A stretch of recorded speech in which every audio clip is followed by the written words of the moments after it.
Mami, Iya, Pi. buatin sate ikan Palembang dong. Oh, gampang. Makanan khas Palembang yang jarang diketahui yaitu sate ikan kukus. Pakai ikan gabus 250 gram, pakai 100 ml air esnya. Kami aduk hingga benar-benar kental. Masukkan 8 gram garam, 4 gram penyedap rasa, lada bubuk, dan juga 3 siung bawang merah. Kita kembali aduk. Setelah dia mengental ya bun, kita masukkan 100 ml santan kental dan 1 butir telur, daun bawang. Kita kembali aduk ya bun. Setelah dia kembali mengental, lalu kita terakhir masukkan tepung tapioka. Aduk saja hingga merata. Siapkan daun pisang yang sudah kita layukan. Kita ambil kurang lebih 1 sendok. Lalu kita cetak seperti membungkus nasi, bunda.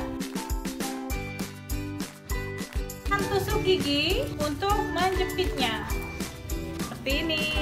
Tinggal kita kukus ya bun. Sudah jadi kukusan dan dimasak sekitar 20 menit.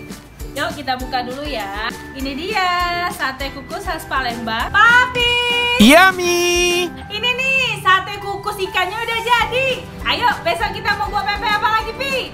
Jangan lupa komen di kolom komentar dan like and share video Mami. Terima kasih.